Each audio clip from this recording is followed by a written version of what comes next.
Jangan lupa like, komen, dan subscribe channel YouTube TVRI Bengkulu dan nyalakan lonceng notifikasinya.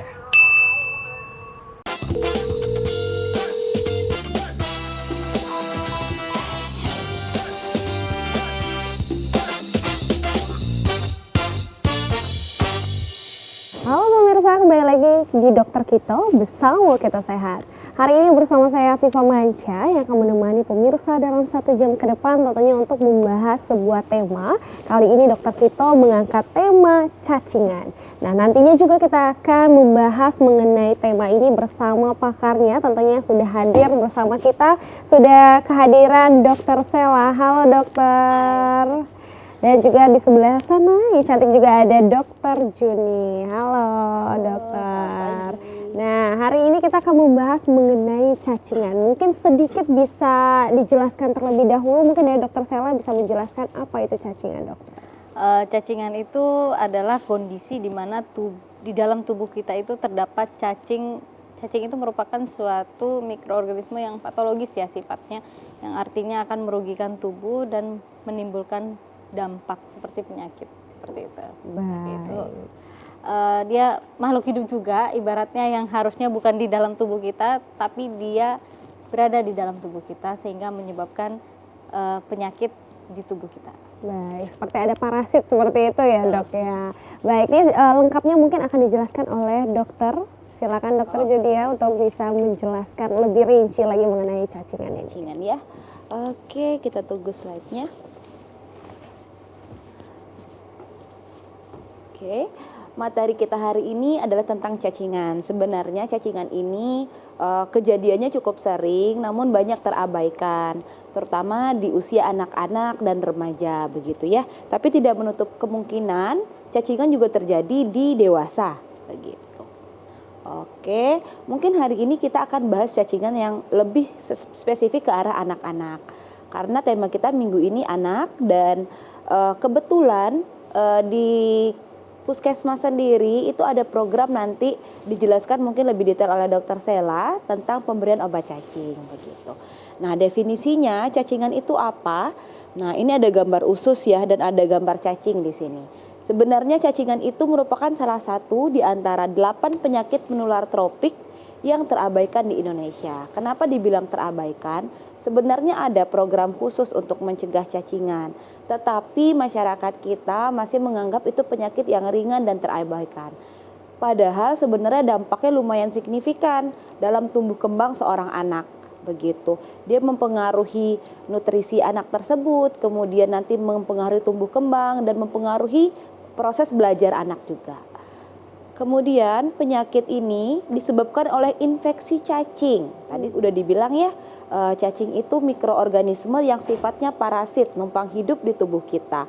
Nanti dia ada siklus hidupnya sendiri, di mana disitulah kita bisa mencegah nanti penularan dan penyebarannya begitu.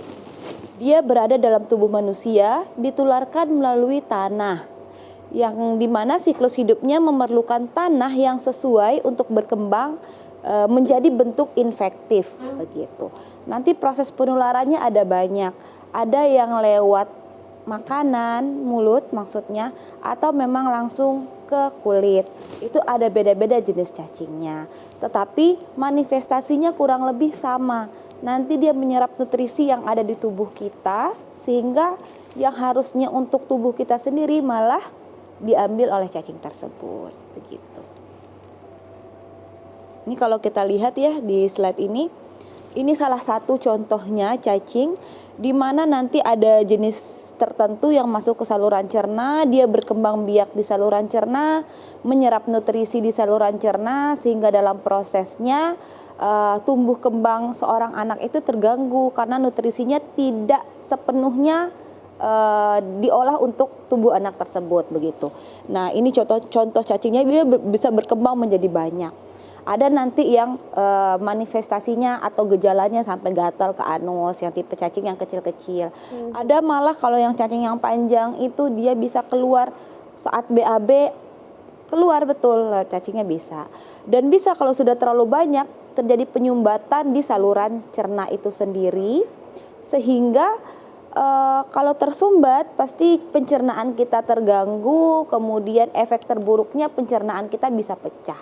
Baik. Begitu. Nah dok, sempat kemarin ada beberapa waktu yang lalu itu viral ya, ada yang namanya cacing yang ada di bawah kulit ini. Nah itu bedanya apa dok sama cacingan yang ini nih? Oke. Untuk cacing yang di bawah kulit itu ada jenisnya tersendiri. Tetapi itu juga siklus hidupnya nanti melalui tanah. Begitu. Dia manifestasinya di bawah kulit, jadi lebih gatal dan kelihatan. Apakah dia bisa bermigrasi? Nanti bisa juga begitu. Dia banyak jenis cacingnya, nanti dijelaskan di belakang ya. Oke. Itu sangat nyeri, itu manifestasinya ke kulit juga gatal. Begitu. Ada juga yang langsung ke saluran pencernaan. Nih penularan cacingan ya. Nih misalnya seorang anak nih bermain, buang airnya sembarangan. Misalnya ada seorang anak yang memang sudah terinfeksi cacing. Buang air sembarangan. Sehingga yang tadi di dalam tubuhnya keluar di fase tertentu di dalam bentuk di feses, di tanah, nanti anak yang lain bermain terkena feses tersebut, masuk lagi ke tubuhnya, berubah lagi, akhirnya nanti siklusnya terus berkembang seperti itu. Nih contohnya ya, jadi dia sangat erat dengan hygiene yang tidak baik, kemudian pola hidup yang tidak baik. Setelah itu biasanya di sosioekonomi yang rendah, di mana penggunaan jamban masih masih minim begitu. Nah ini kita lihat ya, bisa nanti kalau bilang, ih aku perutnya buncit nih cacingan begitu. Itu salah satu manifestasinya. Tapi tidak semua buncit itu cacingan dan tidak semua cacingan itu menyebabkan buncit. Ya, tapi pada anak-anak terkadang sampai gizinya saking tidak maksimalnya bisa menyebabkan gizi buruk. Nah, di beberapa jenis gizi ada dua jenis gizi buruk. Nah, di salah satu jenis itu memang manifestasinya perutnya menjadi buncit. Begitu, makanya ada hubungan kurang lebih dengan cacingan gitu ya. Ini kalau kita lihat gambarnya sambil makan tapi hygiene-nya tidak baik. Oke, bermain di lingkungan bebas di alam itu boleh sangat baik untuk anak-anak, tetapi afternya hygiene-nya dijaga. Kemudian lingkungan tempat bermainnya apakah ada terkontaminasi yang tempat orang buang jamban sembarangan atau tidak begitu. Kemudian misal di sungai air tidak apa-apa anak-anak bermain di alam bebas, tetapi apakah sungainya itu tercemari atau tidak. Ada di beberapa daerah yang memang jambannya masih menggunakan sungai, bukan jamban khusus begitu ya. Oke. Ini dampak cacingan.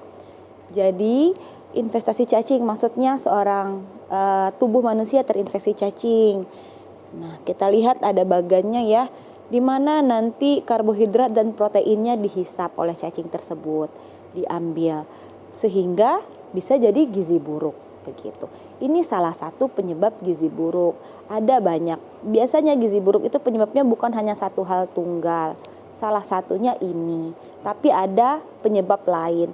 Misal makanan yang tidak adekuat, sosioekonomi yang rendah, ada penyakit tertentu yang tidak diobati dalam jangka waktu lama. Itu semua biasanya bekerja sama, nanti efeknya anak tersebut bisa gizi buruk. Kalau seorang anak sudah sampai di tahap gizi buruk, penanganannya tidak cukup hanya diberi makan. Pemberian makannya pun akan dengan cara khusus, dengan metode khusus, setelah itu dengan pemantauan ketat oleh dokter. Begitu. Jadi pemirsa di rumah sama-sama kita cegah anak kita agar tidak terkena gizi buruk. Gizi buruk. Nah dok, mungkin pertanyaannya adalah apakah gizi buruk ini hanya untuk anak-anak ataukah memang orang dewasa juga bisa terkena cacingan yang bisa mengalami juga nih ke gizi buruk ini dokter? Oke. Kalau untuk dewasa gizi buruknya berbeda, kita bilangnya dengan yang anak-anak ya. Nanti kalau dewasa ada kita indeks massa tubuh panduannya. Ada yang normal, kemudian overweight, obesitas 1, 2 begitu. Ada juga yang kurang. Nah, yang kurang ini maksudnya gizi kurang. Nah, untuk yang dewasa penanganannya mungkin tidak sekomplikated di anak-anak. Begitu, karena pencernaannya dan tumbuh kembangnya kan sudah berbeda dengan anak-anak. Tetapi untuk dewasa Cacing efeknya kurang lebih sama, di mana dia menyerap nutrisi begitu. Jadi tidak maksimal di pencernaannya, terganggu, merasa tidak nyaman. Biasanya manifestasi yang lebih kelihatan itu anemia, kekurangan darah, begitu ya. Di mana ada jenis-jenis cacing yang menghisap darah sehingga dia bisa menyebabkan anemia. Kalau pada anak-anak dia jadi misalnya anemia pada dewasa, nanti misalnya dia punya anak ya, bisa dengan anak berat badan lahir rendah. Kalau anak udah BBLR itu bisa menyebabkan kematian begitu. Kemudian misalnya perdarahan ibu bersalin itu bisa efek dari anemia, misalnya ibunya cacingan begitu. Efeknya juga resikonya kematian. Nah, kalau memang bukan itu, paling minimal lemas. Lemah, lesu, lunglai. Baik. Itu gejala anemia. Gejalanya itu Iya. baru dijelaskan baru satu, masih ada beberapa Iya. lagi gejala-gejala setelahnya, tapi ditahan dulu nih dokter, kita akan lanjutkan lagi setelah jeda pariwara berikut ini, tetap di Dokter Kita.